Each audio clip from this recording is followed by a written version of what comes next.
cause of the supernova that destroyed Romulus remains a mystery. Our allies in the Romulan Republic have a theory on the matter, however. They believe that TARIS, the former praetor of the Romulan Star Empire, is responsible. Republic forces attempted to apprehend her, but she escaped through an Iconian gateway. Recently, the Republic has discovered new information that could help us track down TARIS. We want you to rendezvous with the RRW Lisette and provide any assistance you can. These events that the Admiral are referring to are part of the Romulan faction questline. TARIS has had a long history in the Romulan military, reaching the rank of sub-commander of the Iconia and encountering the Enterprise D over Iconia in 2365. She soon reached the rank of Admiral, and after the HOBUS incident, she proved a capable military leader, defeating a Klingon armada and doing much to unify the disparate military forces of the Star Empire.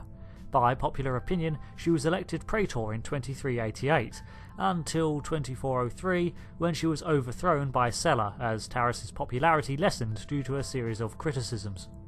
Did she really incite the HOBUS Supernova? I mean, it was in the aftermath of this event that she was able to rise to power.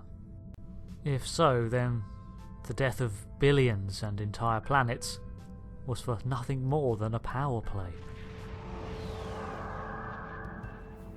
We arrive in the HOBUS system and we meet our Republic contact, Commander Jarek, of the Lisette. It is a pleasure to be working with you. I heard about how you got your first command. Well done. Not every officer could have stood up to the Borg like you did. The Borg? Oh, right, as a temporal agent, my backstory was altered for public records. STO must use the Starfleet cadet backstory to disguise my position. Agents working for the Romulan Republic have recovered definite proof that TARIS, or persons working for TARIS, were responsible for the HOBUS Supernova that destroyed the homeworld. Our agent spoke to TARIS. She claimed that she was deceived by Hakiv. But that does not excuse her culpability in the destruction of 2 inhabited worlds and the deaths of millions. Our agent tells us that TARIS believes her Iconian masters can change the past and restore Romulus. So not only is she a killer, she's insane. So TARIS thinks that the Iconians, a long since dead race, are going to help her alter time to restore the Empire. Well, it sounds like she's gone nuts with grief. TARIS cannot be allowed to commit even greater crimes in an attempt to fix her mistake. My intelligence officer, Lieutenant Gaius Celan, has intercepted communications that may allow us to locate TARIS and finally bring her to justice. I'll let him explain in greater detail. Greetings. I am Lieutenant Gaius Celan of the Romulan Republic. There are certain pleasantries that are customary in these circumstances. However, I'm choosing to skip those. We have much to do. Recently, the Republic intercepted a transmission from a group of Remans in the HOBUS system. These Remans have remained loyal to TARIS, the former praetor of the Romulan Star Empire, who was deposed by Sela. While the transmission was not unusual, its origin point was. The HOBUS system is under strict quarantine. However, a previous team uncovered a mining facility at one of the planetary fragments. We believe that the Reman loyalists may have returned to this facility to continue their efforts. We're very much playing catch-up here. The Romulan Republic has been following this trail for some time, and it's only now that Starfleet is being brought along to help out. So why is HOBUS under quarantine? The HOBUS system is the origin point of the supernova and subsequent subspace explosion, which destroyed Romulus and Remus. It is still, as you say, a hot zone. The Remans loyal to TARIS are using the quarantine as a cover to resume their operations in the system. The transmission we intercepted was addressed to Commander Aranhu, a Reman who is the captain of TARIS's personal guard. He must be the liaison to the forces in the HOBUS system. More evidence against TARIS. What do you suggest? The direct approach. If we confront the forces in the HOBUS system, who are in violation of both Federation and Romulan Republic mandates by their very presence there, they will send a call for assistance to Commander Aranhu. Once he arrives, we simply follow him. It is likely that he will lead us back to TARIS. The same tactic we employed to locate the Romulan Borg research facility. I'm sorry to interrupt, but I've just received emergency orders from Republic Command and must respond. Gaius can transport to your ship and help you complete the mission. We'll return as soon as we can. Well, there goes our backup. Fine, I guess we'll go it alone. Beam the commander over.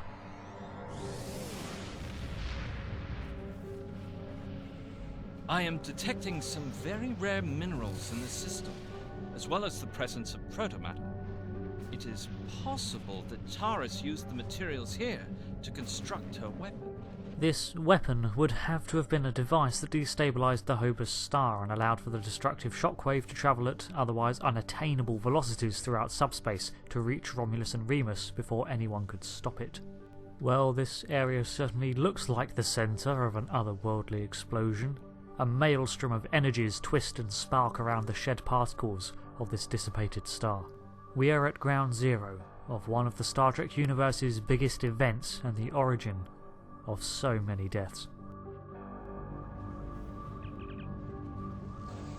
As we approach this shattered hulk of a planetoid, its exposed core seems to contain protomatter, a highly unstable matter form that can produce vast levels of energy. We can safely collect a small sample for analysis, and then we proceed further into the eye of the storm. We forge on, very much like a ship facing down a squall at sea, the distant echoes of cosmic energies washing against our hull. Sure, there's no sound in space, but the atmosphere here is still thick with foreboding.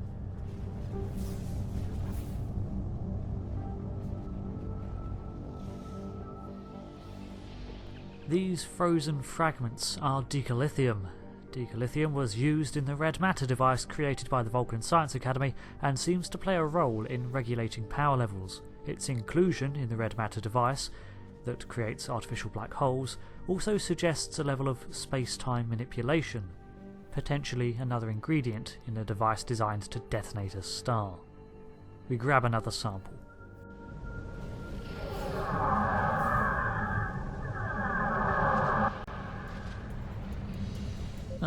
Tavaro warbirds, 3 of them, and they don't seem interested in talking. So let's prepare to defend ourselves.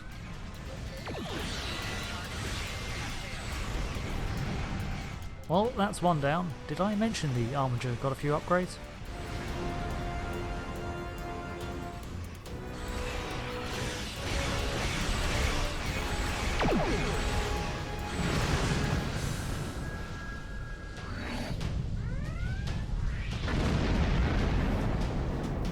These raptors seem to be out on patrol. Well, have they been shadowing us since we entered the system? I can only imagine with the energy and the background noise going on here that scanning technology here receives a lot of interference. Then again, perhaps they were observing and they saw the Lasat leave earlier and fancied their chances. The eye of this system gives the impression of a blast frozen in time. And amid the desolated hulk of another hunk of rock, we discover techosite. This material was used once before during the Dominion War by an imposter changeling who constructed a bomb to detonate the Bajoran sun. As I suspected, the materials are all here. Our agent located TARIS on planetary fragment Gamma. We should continue our search there. Oh, this does not look good. The Romulan Republic has been convinced that the HOBUS incident was induced for some time, and even Starfleet has had its doubts, citing that the incident is an unknown. But this is all too coincidental for me to believe it's a natural event. The fact that Taris' forces are still at operation in the HOBUS Cinder, as it's sometimes known, creates a damning narrative. Flying over the exposed elements of this interstellar rubble, the background noise of rushing waves increases with proximity to this oily substance encasing the rocks. Is this mercurial substance techosite? As we close in on Fragment Gamma, Temet detects a shield signature around the fragment's surface, embedded in a crater. It's hidden, and we must only be detecting it now because of our proximity. All of this background noise. Supernovas are noisy affairs, even after 22 years. We can clearly see this out-of-place spire just cresting the horizon of the planetoid fragment. That must be our destination. And the closer we get, the more audible the shield emitters become. Our inquisitiveness doesn't go unnoticed. A Romulan warbird decloaks in our proximity and hails. Your presence here is a violation of the quarantines established by at least 3 sovereign governments. Explain your purpose. Oh, we're playing it like that, are we? Well, we're the ones on official business investigating your unauthorised presence. I serve the Romulan Star Empire and its true leader, TARIS. That is the only authorization I require. And that is most unfortunate. We begin to pull away from the Deredex, remember close range is bad against these things, and prepare for combat. Tarsi reminds us of the plan to track Aradnu and suggests that disabling this ship, the Sitesh, would act as the perfect bait. The Sitesh is a standard Deredex warbird, which means it will employ its grapple tactic of trying to tractor us in place and pummel us with slow-moving heavy weapons.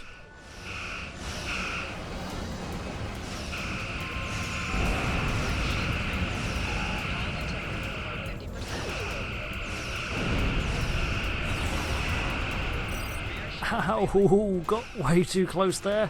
Overload the main cannon, quickly, burn them out! Good enough.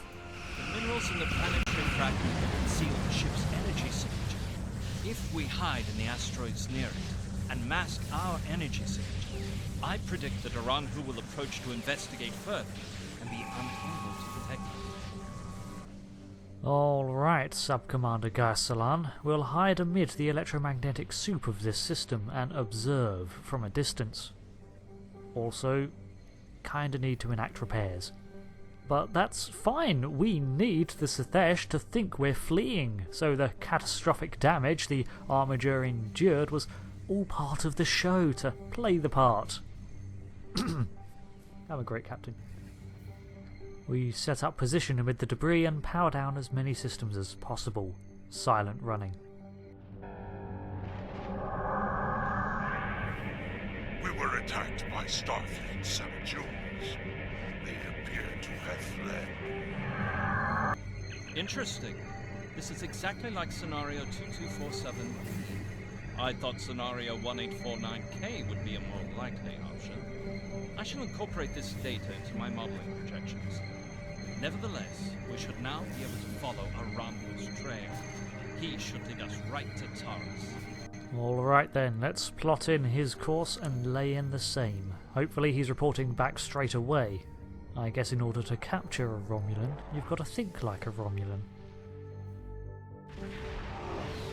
Oh my, we're at Iconia. Aranu's ship is nowhere to be seen. It couldn't have landed, not his ship, so perhaps it's cloaked once again. We'll have to proceed cautiously. Iconia is another system that is classified as off-limits. The Iconians are a dead civilization, some 200,000 years old. Their planet before us is just a ruined wasteland bombarded into nothingness by a millennia-old war. They were referred to as demons of air and darkness who could materialise on far-flung locations with their gateway technology, a technology still not understood by Federation science. Iconian tech is routinely destroyed by Starfleet, despite its immense strategic value, as it is often booby-trapped with malicious computer viruses, and presents a danger if it fell into the enemy hands. Imagine if a fleet could materialise in the Sol system out of nowhere, Starfleet HQ even. We scan a likely-looking crater on the surface of Iconia. So there's a shield down there, one laced with Romulan cloaking tech, probably masking a facility. It's only because Tarsi was scanning for tachyons, the telltale sign of a cloaked ship, that she even detected it. Federation ship. I am Commander Shanclado of the Riemann starship Intraku. Your presence here could be considered an act of war. Leave immediately, or we will open fire. What is it with these people and off-limits? No, we're not leaving! That is unfortunate, Starfleet. Our conflict is not with you. Commander Arahu has charged me with securing this installation at all costs. Praetor Tarus must be allowed to complete her work. And you have already seen too much. A new warbird decloaks to intercept us, the IRW Intraku, and another battle begins. Naturally, I choose to snipe the Dederdex from range, disallowing its use of heavy torpedoes and nullifying its primary tactic of being a prick.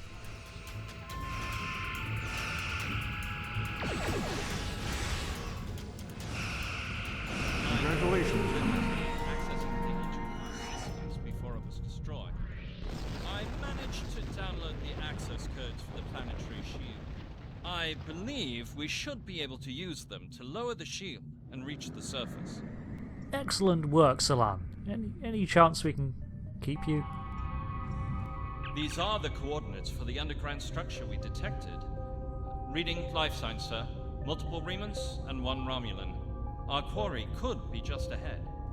The away team has infiltrated the Romulan facility. Actually, is it Romulan?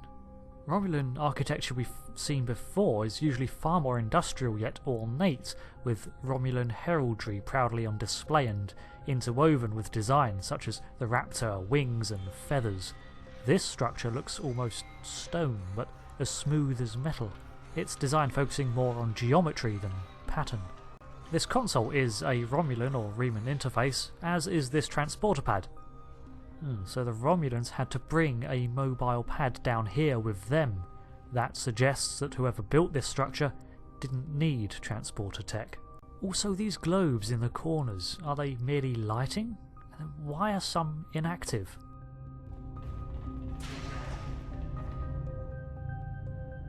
Starfleet! How did they find us? They must have followed me, Praetor. I will deal with them. No, I need your help with the gateway. Send your guards. Well, this is awkward. Hi, we should probably start shooting at each other now.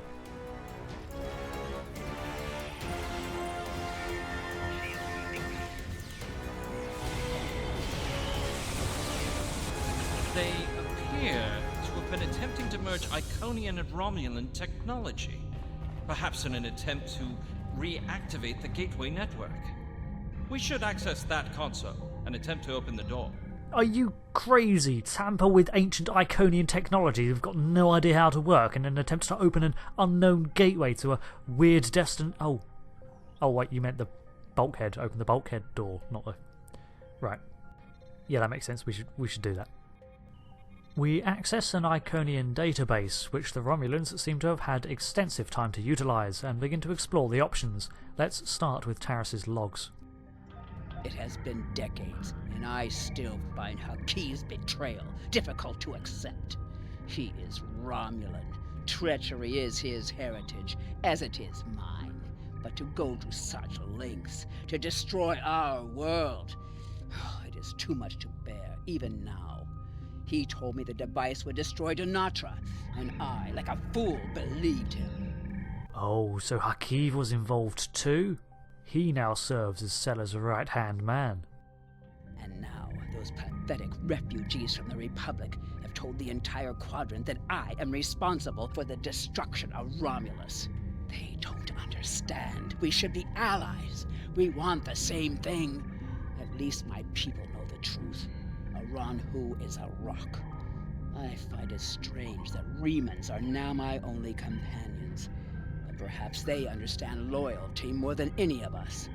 I rely on him to help me continue my work. The Iconians can restore all that is lost. I know it. I just need to make them see that I am worthy. The Dark Masters have responded to my pleas for assistance with dread silence. My only recourse is to harness their technology for myself. When I can step through the gateway and meet them as an equal, I am confident that they will turn back time and make everything as it was before. The base in the HOBUS system is lost to me, but the quarantine holds. A Ronhu can use it as cover to collect the protomatter and bring it back to me. Sela is looking for me. So is the Republic. If only I could make them see I am our people's last hope. Dark Masters and Dread Silence. Oh dear, she believes the Iconians are alive and will help her rewind time to protect Romulus from destruction. Right, well, even if she was right and the Iconians somehow survived their extinction 200,000 years ago, we can't let a mad woman like Taris tinker with this trove of technology, let alone escape for her part in the HOBUS incident. Plus, if Hakeev really was equally responsible, she's needed to testify against him. We access the shipping logs and find Iconian schematics as well as stores of decalithium, protomatter and techosite matching the samples from the HOBUS system. This ties her directly to the supernova and the destruction it caused. What's more, as an added bonus, we learn the first half of the access code to unlock the bunker doors, at the top of the manifest, Psi 816. The second half is Omicron 214, which we can guess with trial and error until the lock slides back and we can proceed. In the adjacent room there are more Remans, the lighting low and dim as they prefer, and amid them is Commander Aranu himself. The commander is protected with a personal shield and is one of those rare Reman individuals who can manifest powerful psychic abilities, hurling himself across the battlefield with psychokinesis to flatten Commander Hale. He also deploys a barrier, seemingly created from his mental powers. I think it's time we switched to my Hirogen rifle that I found.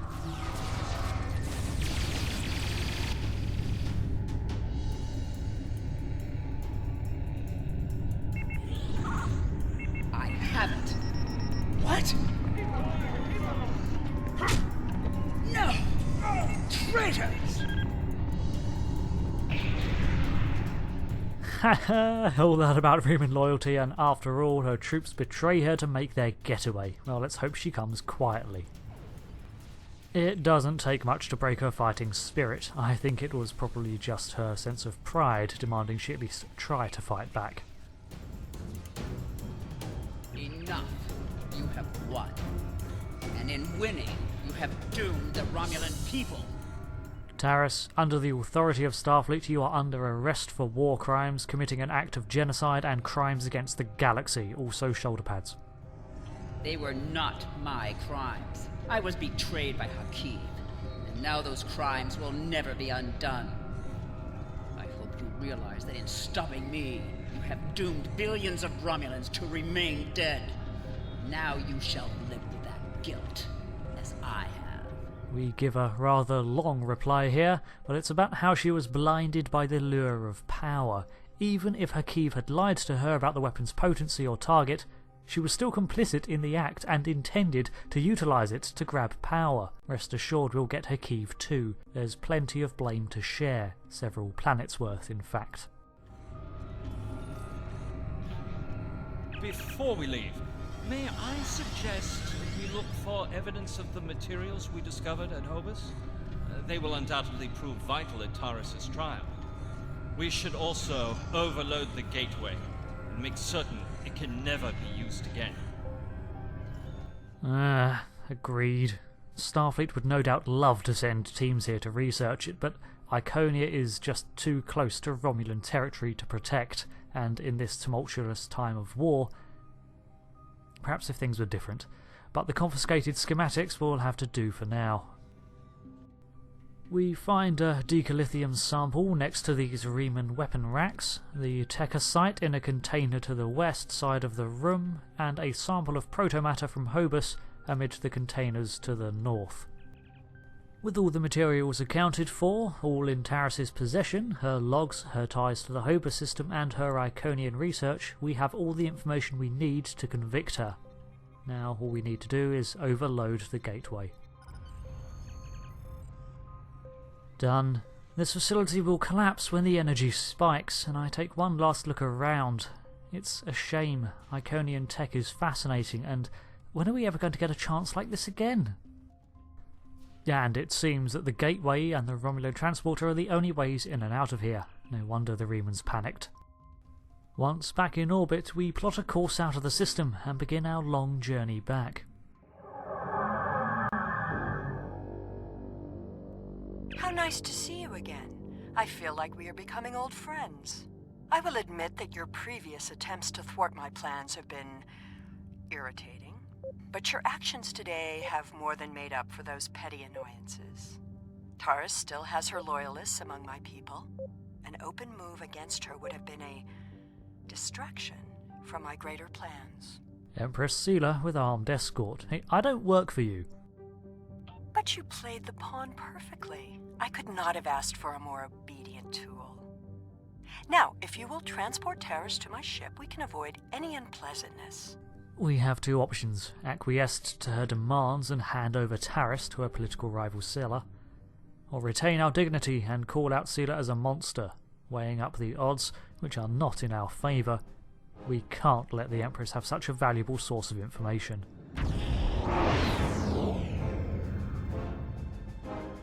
The Lisette informed us that you might need some assistance with the prisoner transport. Good thing we brought some backup. Oh, thank God, Captain Sean. Tarus is wanted by the Romulan Star Empire for high treason and war crimes against the Romulan people. The Empire is the legitimate government of the Romulan people, and I demand you turn this terrorist over for trial and punishment. We have three options to respond with. We can say that we captured Tarus, we interrogate her, finders keepers, but Sela is welcome to go through official channels to extradite her. Bureaucracy for the win. Or we can say that Tarus' actions affected more than just Romulan affairs, therefore Sela will be welcome to testify at an interplanetary tribunal while Tarus remains in Starfleet custody. Diplomacy for the win. Or we can simply call out Sela's intentions to execute Tarus without a trial. Honesty for the win. It really doesn't matter which option we choose, but I'll go with the option to invite Sela to a tribunal of all planets and parties affected by Tarus' actions, whilst I hide behind the Federation task force. You are a disappointment. Nevertheless, you did remove Tarus from the game, and for that I am grateful. Consider your decisions more carefully the next time we meet. I can be a powerful ally, or I can be your worst enemy. Once again, a liberating number of responses, even if the outcome is now decided. So I decide to go with the sarcastically empowered, "You are the epitome of generosity, Empress Sela." With that, she cloaks and departs. Taking a look at our Starfleet allies, we'll have to thank the IRW Lisette for thinking ahead and sending for reinforcements. What an armada! Akira, a Presidio-class cruiser, and even a Galaxy Dreadnought refit. This level of firepower just goes to show how serious Starfleet is taking Tarus' capture. We hail the USS Belfast and transport our prisoner to Captain Sean. Prisoner transfer successful. Tarus is safely secured in the brig. We can take it from here. One more thing. We're detecting some unusual energy residue from the surface. Our databases identify it as Iconian. Yeah, there was a gateway on the surface. We deemed it a tactical risk and had to blow it up. But some Remans kind of managed to use it. Do you have any idea where they went? Honestly, no. Someone says it looks like a Romulan facility, but I couldn't see anything. As the majority of the fleet warps out, the IRW Lisette decloaks and hails us. Looks like we missed all the excitement, but I have been monitoring your progress. On behalf of the Romulan Republic, I would like to thank you and your crew for your assistance. I am confident that the Federation will provide more than adequate security for Tarus until her trial can be arranged. You can transport Gaius back to the Lisette as soon as you are ready. Acknowledged, and a pleasure, Commander. With that, we begrudgingly beam over our visiting Romulan officer back to his ship, and they warp away, leaving us and the USS Belfast to say our farewells. So, a long-standing question answered at last. Well, partly, at least.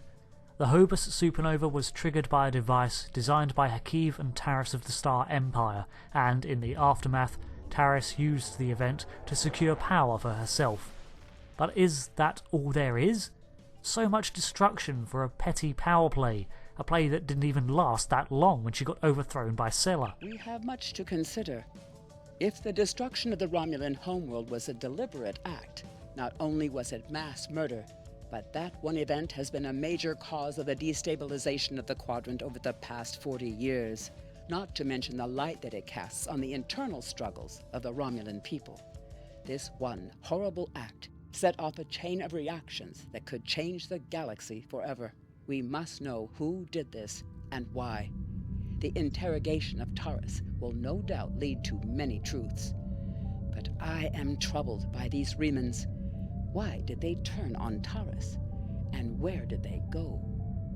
TARIS is going to have a lot to answer for.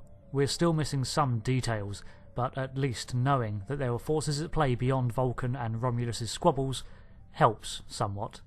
We'll track down the Remans some other time, but for completing this mission we receive a new shield emitter of our choice. The HOBUS incident fractured the Star Trek universe in many ways. Literally, it destroyed Romulus and seeded chaos throughout the quadrant still reassembling from the Dominion War. It was the catalyst for the events that led up to the creation of the Kelvin timeline, and from the Prime Timeline perspective, led to the death of Ambassador Spock. But here we are, in the remains of the explosion that killed billions 22 years later, still trying to piece together what happened, and finally getting somewhere. But something tells me we won't like the destination. Thanks for watching this part of my Star Trek Online story series, and I hope you'll join us next time in the continuing tales of the Star Trek universe of 2409. I've been Rick, and until next time, goodbye.